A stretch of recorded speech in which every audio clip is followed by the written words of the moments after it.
통합의 3.1절에 우리나라는 미로 같은 차벽 하나 사이에 두고 두 갈래로 갈라졌었습니다. 이제 10여일 뒤면 탄핵 심판이 결론 나겠지만 불복의 화두가 던져지면서 그 후유증을 걱정하는 분들이 많습니다. 뉴스앤이슈는 오늘 그 찬반 양쪽 인사분들을 불러서 박 대통령과 대한민국 어디로 갈지 들어보도록 하겠습니다. 최병묵 전 월간조선 편집장, 김성환 시사평론가가 탄핵 찬성의 입장에서, 정국기 홍익대 교수, 박태우 고려대 연구교수가 탄핵 반대 입장에서 오늘 이야기 나눠봅니다. 안녕하십니까? 안녕하세요. 첫 번째로 여쭙고 싶습니다. 무엇보다도 태극기 집회 최대 규모였죠. 열심과 애국심으로 나온 것으로 이해를 합니다만 바로 집회 전날의 대통령의 감사 메시지, 어쩌면 이거는 지지층 결집을 호소하는 여론전이 아니었느냐라고 하는 야당의 공격이 있었거든요. 그게 꼭 야당의 공격만 그런 것이 아니고 네. 사실은 이게 100만 통의 러브레터라는 박사모의 박 대통령 생일 편지에 대한 답신이거든요. 네. 그런데 문제는 생일은 2월 2일입니다. 그런데 2월 28일 날 그 답신을 보냈어요. 그러니까 2월 2일 직후에 보냈다면 우리가 생일 편지를 이렇게 보냈으니까 거기에 대해서 뭐 고맙다는 인사 정도 하고 있는 것이구나라고 네. 이해를 할 수가 있는데, 그게 아니고 무려 26일 만에 보냈단 말이죠. 그것도 더군다나 3월 1일에 이 대규모 집회가 예상돼 있는 상황에서 보냈다는 것은 결국 그 대규모 집회를 독려하기 위한 것이 아니겠는가. 그러면 야당에서 얘기하는 것처럼 뭐 총동원령이라고 할 것까지는 없지만 여하튼 3월 1일 날 많은 집회에 좀 많이 나오셔서 나에게 힘을 보태주십시오 하는 메시지일 것이다. 저는 이렇게 해석하고 있습니다. 아니 근데 어제도 제가 말씀을 드렸는데 대통령 그 비서실에는요 수많은 우리나라의 조직들, 네. 기관들에서 뭐 민원이라든가 여러 가지 메시지가 많이 오는데 이걸 대통령이 또 그 답을 합니다. 근데 저기 이제 대통령 비서실장이 그 대통령을 대리해서 가장 원론적인 의미에서 메시지 잘 받았다, 감사하다, 이런 얘기를 했는데 이것을 무슨 총동원령이다 이렇게 지금 일부 언론에서 얘기를 하고 있고, 그래서 오늘 그 청와대에서 계속 그 후속 얘기가 나왔잖아요. 우리는 아주 차분하고 조심스럽게 지켜볼 뿐이다. 무슨 네. 여기에다가 또 뭐 음성 또 독려 메시지가 나올 것이다 이런 얘기가 있는데, 네. 정말 대통령은 지금 굉장히 탄핵 그 대상자로서 굉장히 어떻게 보면 약자인데 네. 너무 대통령의 일반적인 행위조차도 침소봉대해가지고 하는 건 좀 문제가 있다 이렇게 생각됩니다. 그러니까 정치인인 대통령이 어떤 행위를 하는 걸 정치적으로 해석 안 하고 뭘로 해석할 수 있겠습니까? 그러니까 물론 이제 말씀하셨던 것처럼 청와대는 엄청나게 많은 민원도 들어오고 평지도 들어올 것 같은데요. 근데 박근혜 대통령이 이렇게 직접 편지를 보냈다고 해서 공개된 게 과연 몇 차례가 있었는가, 과거에. 뭔가 좀 의문을 좀 제기할 수밖에 없고요. 박근혜 대통령이 이번에 이제 답신만 한 번만 보냈다 그러면 아마 이런 얘기가 이렇게까지 과대 해석돼가지고 나오지는 않았을 것 같아요. 제가 생각할 때는. 그러니까 박 대통령이 그동안에 대국민 메시지를 여러 차례 내놨잖아요. 그 내놓을 때마다 사실 이와 비슷한, 유사한 메시지들이 거기 안에 들어가 있었다는 거예요. 예를 들면 정규제 TV하고 인터뷰할 때도 박 대통령이 그럽니다. 그 박 대통령을 지지하는 측의 그 집회에 나오는 분들에 대해서 박 대통령이 이렇게 표현하는데요. 그분들이 눈 날리고 추운 날씨에 계속 나오시는가에 대해 생각을 해보면 자유민주주의 체제를 수호하고 법치를 수호하기 위해 고생을 무릅쓰고 나오는 것 같습니다. 가슴이 좀 미어지는 것 같습니다. 이렇게 얘기했고요. 이 인터뷰 끝부분에는 어떻게 얘기하냐면요. 국민들이 이런 와중에도 지지를 보내주시고 응원하는 데 대해 힘들지만 힘이 납니다. 이렇게 얘기를 합니다. 그럼 박근혜 대통령의 이런 메시지를 듣고 박 대통령을 지지하는 이른바 그런 분들이 뭐라고 생각하겠습니까? 아니 저기 나가가지고 이런 시위를 하니까 박 대통령이 지지하고 힘이 나는데 나가야 되지 않겠냐 이렇게 생각하지 않겠습니까? 이거의 연장선상으로 보면 박 대통령의 편지가 그냥 편지처럼 느껴지지 않고 박 대통령을 지지하는 측에서 볼 때는 그분들 입장에서 굉장히 감사하고 고마운 일이고 박 대통령한테 좀 더 힘을 줘야 되겠다고 생각하는 거는 어찌 보면 인지상정이고 지극히 당연한 해석일 수밖에 없지 않겠습니까? 그러니까 촛불 집회 나온 시민보다는 태극기 집회 나오는 시민을 국민으로 감싸는 대통령 스스로 국론 분열을 자초하신 게 아니냐라는 의견이었는데요. 글쎄요, 우리가 오늘 이렇게 국정농단 이후에 국론이 이렇게 심각하게 양분돼가지고 태극기와 촛불로 나뉘는 이 상황을 잘 살펴보면 왜 이런 현상이 있었는가. 물론 이제 최순실 국정농단에부터 시작했습니다만 그 이후에 정치권이라든지 특정 정파에서 또 부추긴 측면도 있고 이것이 자연스럽게 흘러가다 보니까 박근혜 대통령을 또 좋아하는 지지 세력이 지지한다는 걸 성원을 보내고 또 거기에 대한 자연스러운 답신이다. 이거를 꼭 정치적인 해석이라 하지 않더라도 이심전심이다. 우리가 지금 대통령이라는 그런 자리에 있는 분이나 또 정치인들 한마디가 모든 의미를 담을 수밖에 없어요. 그래서 이건 굳이 정치적으로 해석한다면 정치적이지만 이거는 그냥 자연스럽게 지지자들에 대한 고마움의 표현이다. 이렇게 좀 자연스럽게 보는 게 좋을 것 같습니다. 그리고 현실적으로 말이죠. 네. 대통령이 지금 탄핵 지금 그 대상에 대해서 헌재에서 심판을 기다리고 있는데 촛불 시민들 향해서 촛불 시민들도 참 고맙다 이렇게 얘기할 수는 없잖아요. 대통령의 메시지가 정치행위라고 우리 김성환 선생님이 그러셨는데 그렇다면은 지극히 당연한 겁니다. 태극기에 나오신 여러 가지 그 보수층이라든가 이걸 생각하면 지극히 정치인의 행위로서는 당연한 건데 이게 굉장히 의례적인 건데 일부 언론에서 지금 연속해서 계속 침소봉대에서 얘기를 하고 있단 말이죠. 그러니까 저는 이렇게 생각이 들어요. 박근혜 대통령이 지금 탄핵을 당한 상태잖아요. 네. 그러면은 대통령으로서의 직무가 정지된 상태입니다. 그렇죠? 그러면은 자 그냥 자연인 대통령, 자연인 박근혜 물론 있을 수 있어요. 그러나 대통령의 직무가 정지된 상태이기 때문에 청와대로 들어온 민원에 대해서 답신을 하는 것도 원론적인 의미처럼 들릴지는 모르지만 사실상 그렇게 바람직스러운 일은 아니에요. 그러니까 지금 본인의 생일을 기해서 그리고 대통령 누구라고 하는 데에 대해서 박사모가 대거 편지를 보냈는데 네. 그것도 거의 한 달 가까이 지난 또 집회를 하루 앞둔 시점에 그에 대한 답신을 보냈다? 이거는 대통령 직무행위와도 연관될 수가 있다고 생각을 해요. 그런 점에서 보면 부적절하다고 얘기 안 할 수가 없는 것이죠.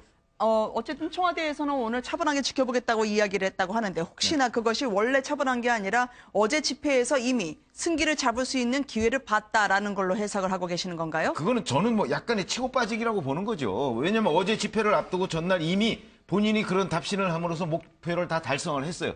그런데 지금 와서 그러면 사실은 내가 부추기려고 했던 것이야 라고 얘기할 수는 없는 거 아닙니까? 그러니까 그 정치적 의미를 청와대에서는 축소 해석하려고 하지만 네. 그거는 축소 해석하는 건 3월 1일 집회 끝난 뒤의 얘기고 이미 집회에 대한 대통령의 메시지는 다 전달했기 때문에 목표 달성한 것이다. 이렇게 봅니다. 근데 이런 메시지를 이렇게 과도하게 해석하는 것은 네. 우리 국민들을 바보로 하는 그런 수준입니다.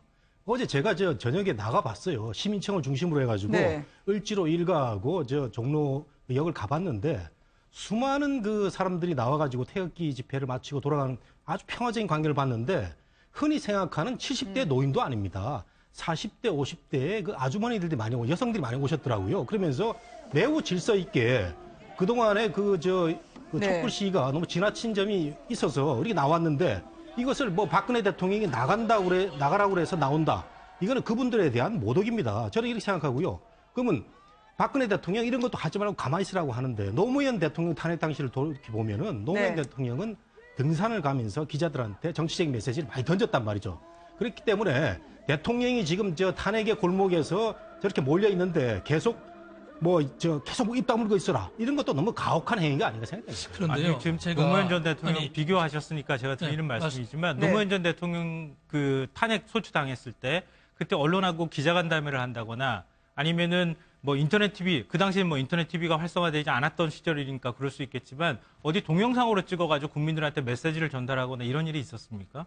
아니 노무현 대통령은 등산을 가서 그 기자들한테 비공개였잖아요. 비공개 아니었고요. 다 전달이 뉴스로 전달이 비공식 행사로 됐습니다. 올라가서 기자들하고만 올라가가지고 했던 그것도 정치적인 행사고요. 메시지를 남긴 거기서도 특별하게 노무현 전 대통령이 언급된 내용들이 이번처럼 이렇게 많이 나왔던 근데 적은 제가 없었어요. 어제 그 시청 앞에서 나가 느낀 네. 그 느낌은요. 대통령이 무슨 메시지를 던져서 나왔다. 이거는 어제 제가 보기에는 집계가 안 된 것 같은데 매우 거대한 물결이 시청 앞을 휩쓸고 지나갔다. 차분한 가운데서. 네. 그 젊은 층 탄핵 팻말 든 친구들하고 이렇게 시비도 없어요. 아주 서로의 의견만 주장하고 지나가는데 네. 이런 우리 국민들을 향해서 대통령이 총동원령을 내렸다. 이건 너무 저급한 분석이에요. 그렇습니다. 아주 중요한 지적인데 네. 저희들이 정말로 선으로 해석할 것도 자꾸 정치적으로 보면 안 됩니다. 제가 한 예비역 장군한테 전화를 받았는데 그분도 육사 나와가지고 육사 동기들이 태극기 집회를 나온다고 그래요. 그러면서 하시는 말씀이 박근혜 대통령이 좋아서 나오는 게 아니랍니다.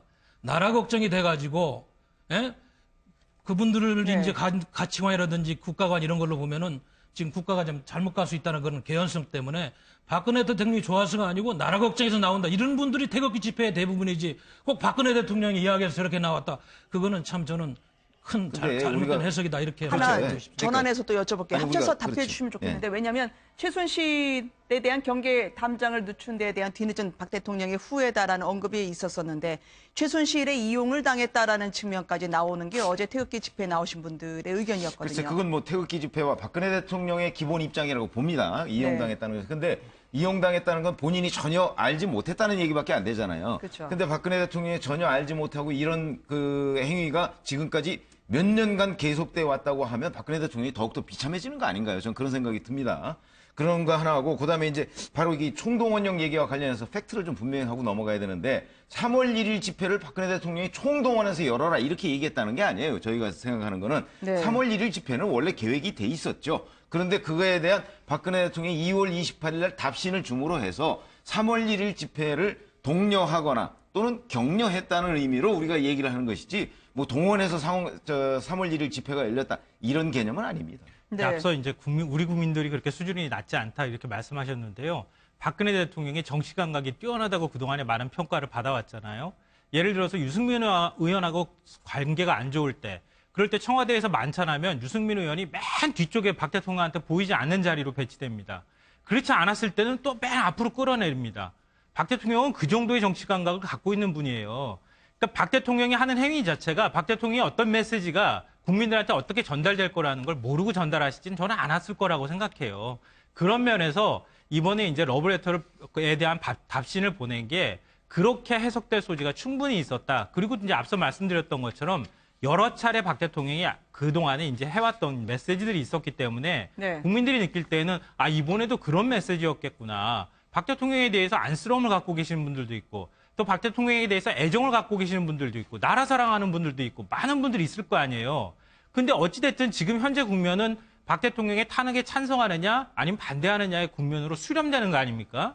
그래서 박근혜 대통령이 그 중심에 있는 거고 당연히 그런 분들이 박 대통령의 메시지를 해석하려 들 가능성이 굉장히 높기 때문에 저희가 말씀드리는 거예요. 그러니까 지금 상황에서는 대통령이 뭐 숨을 제대로 쉬어도 뭐라고 할 그런 상황인데 유승민 의원의 자리 배치는 뭐 적절한 그 비교 사례는 아닌 것 같고 네.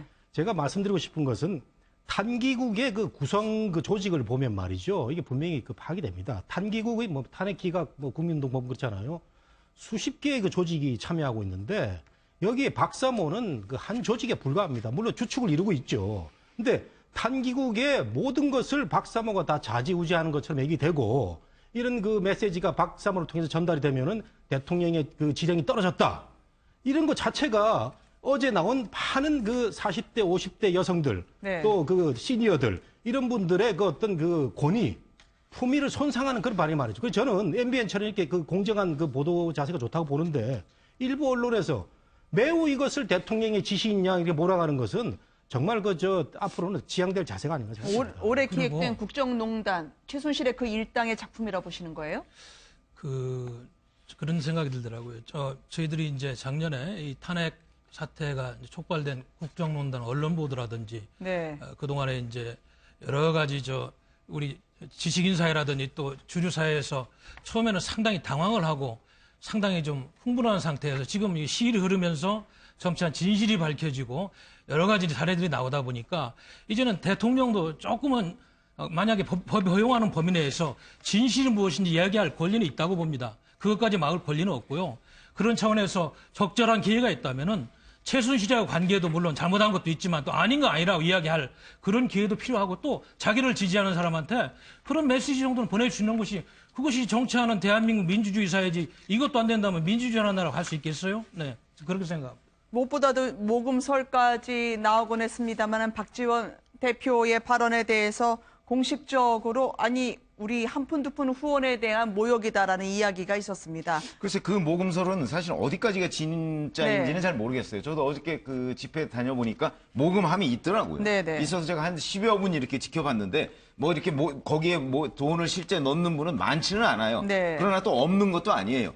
그러다 보니까 이제 그 모금함을 가지고 지금 박지원 대표는 마치 그 배후가 딴 데 있는 것처럼 얘기를 하는데 저거는 저 내용은 제가 박지원 대표의 저 말씀을 확인한 네. 게 아니기 때문에 네. 저거는 진짜 누가 조사를 해보기 전에야 알 수 없는 사항이 아닌가 싶고 네. 그다음에 촛불 집회의 경우에도 본인들이 모금을 한다고 얘기하고 실제 모금하는 광경을 저도 목격하기도 했어요. 네. 근데 그 배후설에 대해서는 제가 아직 그 뚜렷하게 무슨 뭐 그 취재를 한다거나 하는 거는 아직 없는 것 같습니다. 네. 자, 최순실의 친구기 때문에 대통령이 책임을 다 져야 된다라고 하는 건 조선시대 연좌제라고 하는데요. 여전히 대통령은 어쨌든 탄핵에서 기각될 것으로 보이시는지요? 아니, 그건 뭐 제가 뭐 판단할 수 있는 네. 입장은 아닌데, 저는 탄핵 과정에서 헌재의 절차도 정말 신중하고 조심스럽게 진행돼야 되고, 네. 또 촛불 시민들도 그 주장은 하되 그 허위 주장이라든가 과도한 이런 상태의 주장을 하지 말자는 거예요. 저는 아까 혹시 모금 교수님, 얘기도 네네. 나왔는데요. 저거야말로 가장 태극기 그 시민들을 화나게 하는 거예요. 박지원 대표는 정말 조심스러워해야 됩니다. 뭐 태극기 집회 나가는 사람들은 뭐 3만 원씩 받고 나간다더라. 네. 이런데 격분해가지고 나온 사람들이 더 많습니다. 그렇기 때문에 어제 그 나온 분은 알겠지만 말이죠. 많은 분들이 이렇게 그 태극기 집회를 나온 사람들이 그 비하를 받고 있다. 네. 이런데 격분을 하는 거예요. 그리고 지금 뭐 사학이 모였다 이렇게 얘기를 하는데 제가 아는 분 중에서는 태극기 집회 나가는 분은 어떤 얘기를 하냐면 촛불 시민들의 저 조직력과 자금을 당할 수가 없다. 이런 거 하소연을 많이 합니다. 그 촛불에 가면요. 그 정부 청사에다가 레이저를 쏘는 그런 것도 하고 네. 그다음에 공연이 아주 다채롭습니다. 그리고 스크린도 엄청나게 커요. 그래서 상상할 수 없을 정도의 자금이 들어가는데 이거 뭐 네. 민노총에서 많이 되고 있다는 사실 아니겠어요? 그렇게 민노총이 주축을 하고 있으니까. 근데 이쪽은 이제 박사모라든가 이런 데서 이제 모금을 하는데 박사모도 조직이 상당히 강한 조직입니다. 그래서 한 번 하면은 뭐 한 1억 5천만 원 이렇게 들어온다고 그래요. 이런 걸 가지고 무슨 돈을 이거 줘가지고 동원했다. 공당의 원내대표가 이런 얘기를 하는 건요. 정말 이거 조심해야 됩니다. 공당의 제일 대표가? 화나게 하는 게 태극 시민들이 이런 부분이에요. 민노총의 자금 지원은 아직 확인되지 않은 사실로 보입니다만. 네. 저는 뭐 그 박지원 그 대표의 어떤 얘기를 옹호하거나 그러기 위해서 나온 것은 아니기 때문에 그리고 네. 어떤 근거에 따라서 이 얘기가 나왔는지를 모르기 때문에 이게 뭐 그 맞다 틀리다 얘기할 그거는 아닌 것 같고요. 하나 좀 궁금한 게 있어서 좀 여쭤보고 싶은데요. 박근혜 대통령이 과연 어느 부분 어디까지 잘못했다고 생각하시는지 그게 좀 굉장히 궁금해요. 저한테 여쭤보시죠. 네, 박 네, 대통령의 네. 잘못이 있다면 어떤 부분일까요? 전 박 대통령이 이렇게 탄핵까지 갈 정도의 어떤 정치를 그러니까 고도의 어떤 리더십을 발휘했다면 이런 일이 없었겠죠. 그러나 정치의 무능력이라든가 정책의 실패를 가지고 법적인 잣대를 들이대는 것은 매우 조심스러워해야 됩니다. 우리 이거 IF 사태 때 났지 않습니까? 그때 경제부총리하고 다 재판받았어요. 무죄 났습니다. 그래서 정책의 실패라든가 리더십의 부족, 무능 이런 걸 가지고 탄핵의 여러 대상으로 쉽게 생각한다. 이런 점 이제 우리가 조심해야 되는 거죠. 최순실의 조언을 구한 게 무능이라면 파면 사유가 아니다. 잠깐 말씀 듣고 갈게요. 예, 저는 그 지금까지 박근혜 대통령 대리인단 측에서 비슷한 이제 주장을 하기도 했는데요. 네. 굉장히 추상적으로 얘기를 하기 때문에 지금 국민들이 박근혜 대통령이 무능하기 때문에 지금 탄핵을 해야 된다 이렇게 주장하면서 촛불 시위를 하고 있는 건 아니잖아요. 그러니까 지금 박근혜 대통령과 관련돼서 최순실 씨와 연결돼서 나타났던 굉장히 많은 일들이 있잖아요. K스포츠 재단, 미르재단, 그리고 최순실 씨가 운영했던 더 블루케이라는 회사, 그리고 이제 더 플레이그라운드라고 하는 것도 그렇고 KD 코퍼레이션도 그렇고 그렇게 박 대통령하고 최순실 씨가 연결되는 굉장히 많은 끈들이 다 보였다는 거잖아요. 그걸 안종범 전 경제수석도 얘기하고 있고 정호선 전 비서관도 얘기하고 있고 그러니까 그런 것들을 지금 국민들이 보면서 박근혜 대통령이 최순실이라고 하는 사인이라고 주장하지만 실제로 최순실이 얘기했다고 하는 게 박 대통령을 통해서 실제로 집행됐던 건 아니었을까 이런 의심을 갖게 됐던 거고 그걸 이제 검찰이나 특검이 수사한 거 아닙니까? 그 수사를 통해서 어떤 내용들이 구체적으로 나왔는지가 드러났고 그리고 난 다음에 법원이 구속영장까지 지금 발부를 한 상황이잖아요. 최순실을 그게 그게 위해서 이야기를 정책 좀- 실패는 아니잖아요. 조금 배분을 해서 써야 될 텐데 대통령의 지금 탄핵 사유 가장 핵심 사유가 뇌물죄 아니겠어요? 근데 뇌물죄 부분은 제가 보기에는 대가성이 아직은 확실히 입증이 안 됐고 뭐 특검에서 수사를 하다가 지금 다시 서울지검 특수본에 넘기려고 하는 상황인데 뇌물수수 부분이 만에 하나 고리가 확실히 규명이 안 된다면 그 대통령 탄핵 사유의 가장 결정적인 부분이 없어집니다. 물론 그 측근들 뭐 이제 안종범 수석이라든지 최순실 뭐 개인적으로 사적으로 친하게 지낸 그런 분들이 잘못해가지고 처단 받을 수 있고 그분들은 이제 일벌백계로 앞으로 이제 법적인 처벌을 받겠지만 대통령이 직접적으로 연관이 됐는지 또 법적으로 정말 명확 규명이 되는 이런 것이 없이 대통령을 함부로 탄핵한다면 과거에 우리 대통령들이 정말 이런 잣대를 가지고 적용한다면 성할 대통령이 누가 있겠어요. 그래서 우리가 탄핵을 하되 네. 잘못은 꾸짖되 대통령이 정말 법률과 헌법을 그 정도로 위반했고 정말 탄핵받을 사유가 있는 건지 명확하게 규명해야 된다. 그리고 변호인들도 이야기하잖아요. 고영태 녹취 파일도 좀 충분히 듣고 변론 과정에서 국회에서 적법하게 헌법 65조에 의해 가지고 증거 절차가 확실하게 수집이 됐는가 이런 부분이 부족하다고 하니까 우리가 180일을 다 쓰더라도 좀 더 시간을 가지고 명확하게 해야 되겠다. 이렇게 좀 우리가 차분하게 이야기를 하는 거지 대통령이 무조건 탄핵 대상이다 이렇게 이야기하는 거는 조금 문제가 있다 이런 박 판단이 교수님은 듭니다. 대통령 뭐가 잘못된 것 같으세요? 대통령이 사람 관리 잘못하고 네. 좀 무능하다는 생각은 듭니다만은 국가의 헌법 정신을 위반하고 대한민국의 민주주의 질서를 부정한 적은 없다. 저는 그런 생각을 하고 있습니다. 네. 근데 사실 뇌물죄 부분에 관해서 아직 뭐 무죄 추정의 원칙이라고 하면은 그 시간이 좀 남아 있는 거지만 네. 어찌됐든 간에 법원에서 영장 발부를 통해서 이재용 부회장에 대한 구속영장을 발부를 했어요. 자, 그렇게 되면 1차적으로 법원의 판단은 뇌물죄는 된 거라고 저는 봐요. 물론 네. 최종적으로 재판 과정은 아직 잘 모르겠지만 그래서 이런 과정을 통해 보면 이 부분에 관해서 이제 헌법재판소가 자, 이 뇌물죄가 성립 가능성이 높다라고 얘기하면 다른 조항들하고 이렇게 해서 헌재로서 최종 결론을 내리지 않겠습니까? 제가 네. 대통령 잘못한 거를 제가 말씀 좀 드리면 우리가 항상 뭐 탄핵에 대해서 좀 반대하는 입장을 가지면은 네. 뭐 전적으로 대통령을 옹호한 것처럼 보여지는데 그건 아니고 저는 일관되게 대통령이 저는 권위주의 스타일은 문제가 있다고 얘기를 해왔습니다. 지금 이 시대에는 맞지 않는 그런 권위주의적인 스타일이 통치를 했고 불통의 문제도 있었죠. 이런 거는 이제 스타일의 문제고 네. 가장 잘못한 부분은 문체부 쪽에 어떤 인사 추천을 받은 거죠. 이거 잘못된 부분이고 그다음에 공식 메시지, 정부의 공적인 메시지가 외부로 흘러나가는 이거 정도입니다. 이건데 이걸 가지고 이제 탄핵 그 절차가 진행되고 있는데 이 와중에 뭐 여러 가지 뇌물죄, 경제 공동체다 이렇게 나오고 심지어는 대통령이 그 짤막한 답변까지 하나 한 걸 가지고 뭐 동료를 했다, 총동원을 내렸다, 뭐 이거는 문제가 있다고 제가 생각하는 거죠. 아무래도 무능은 탄핵 사유가 되지 않는다. 그렇지만 사익을 위해서 국가조직, 관권 개입 적극적으로 하지 않았느냐라고 하는 의견으로 오늘 정리를 하는데요. 오늘 하루만으로는 안 될 것 같습니다. 다시 한번 모시겠습니다. 고맙습니다, 오늘.